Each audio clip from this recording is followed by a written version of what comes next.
The US government is heading towards a shutdown and there appears to be no likely solution before the deadline. The move could cost House Speaker Kevin McCarthy his job.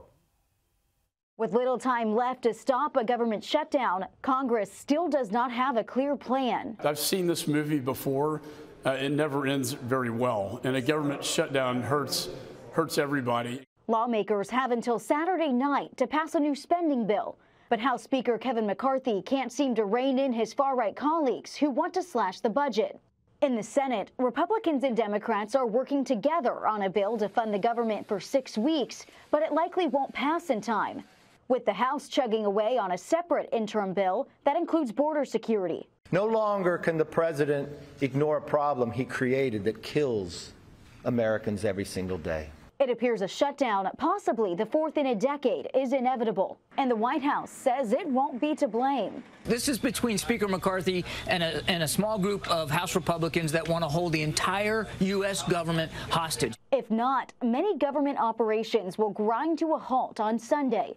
Millions of federal employees and military service members will miss paychecks for now. Let's say it goes a month, which was the length of the shutdown back in 2018-19, then things start to happen. Ripple effects could ultimately impact small businesses, buying a home, clinical trials, and travel. It's just a matter of time before the chaos in Congress leads to chaos at airports. Meanwhile, Kevin McCarthy's job is on the line.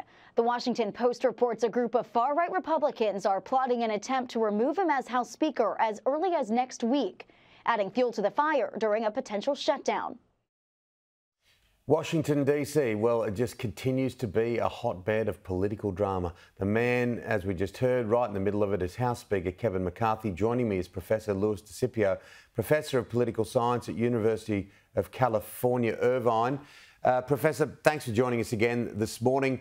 Kevin McCarthy can blame the president, but it won't wash.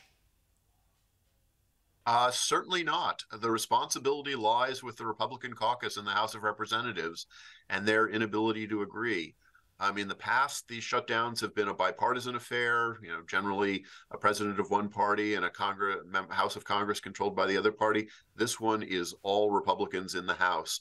The Senate is actually looking for a bipartisan temporary solution, at least.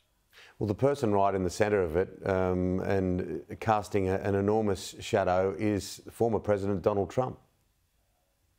Yes, he is, for very self-interested reasons. He hopes the government will shut down.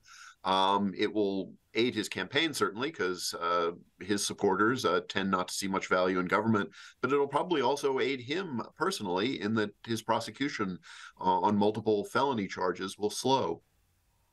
Generally, former presidents have seen their responsibility as to be national leaders. Former President Trump does not see that as his responsibility. So do you think it's going to happen? There doesn't seem to be any brick walls to stop it. I don't see a way out right now. The one advantage is that midnight on the 30th happens on a Saturday night, so there's sort of an extra 24 hours there. If the Senate can pass a bill and, something magical happens in the House, I don't think that'll be the case. I think McCarthy has recognized that his own job relies on supporting those hard right members, at least for now.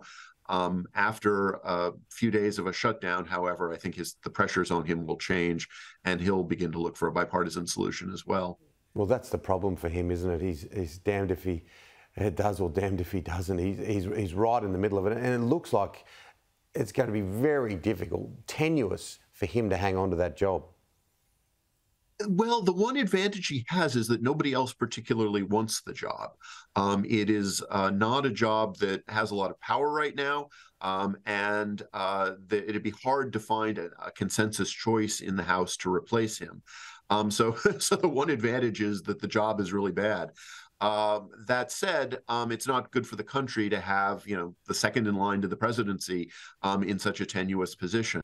And his inability to lead his caucus, I think, bodes ill for Republican House races and probably Senate races in the 2024 campaign. Well, obviously, there's more domestic implications than international, but anything like this in the largest democracy in the world has worldwide reverberations. So we'll have to watch this space with interest. But moving on to the Republican race, there's plenty happening there as well. Yes, there was another debate this week, and it was another debate where former UN Ambassador Nikki Haley did pretty well. That doesn't mean she's going to necessarily get much support from Republican voters, but she did shine. You know, former President Trump was absent from the debate, which again worked to his advantage. I think showing the weak position that Republicans who oppose Trump are in. There just isn't a single candidate that they can unite behind, and none of the folks that were on the debate stage really shown enough to get a lot of support that they didn't already have. So, you know, I think we're in a very tough position if we want, you know, a genuine race in 2024 that isn't all about Donald Trump. Well, that's it. By him saying nothing, more people are talking about him, and those types of debates basically take headlines which could have been directed towards him because he's got more legal drama. Absolutely. The sort of culture of lying that has characterized President Trump, former President Trump, and then the Trump Organization, I think was called out by a judge in New York State that showed pretty conclusively that President Trump either overvalued his properties when it was to his advantage to get a loan, or undervalued his properties when it was necessary to pay taxes, was a pattern, and that pattern could lead to President Trump losing his businesses in New York State, which is most of his real estate empire. That's not a very good position for somebody that's also facing 91 felony counts and needs a lot of money to pay for lawyers. Overseas, just quickly to finish with, I think that Russian President Vladimir Putin thought that the war in Ukraine would last a matter of months. It's dragging on for a long, long time, and it doesn't seem to be finishing anytime soon. But Ukraine, with the arms that they're getting from the rest of the world, are hitting back. They certainly are. They've used this period of the summer, which is their strong period, to gain some small advantages on the ground.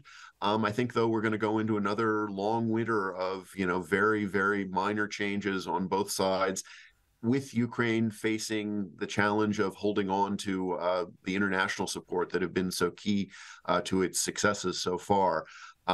It's a tough position for Ukraine, but one that you know, President Zelensky has proved admirably strong at handling. Yeah, absolutely. Professor Louis DeCipio, always great to chat. Look forward to doing it again soon. My pleasure. Thank you very much.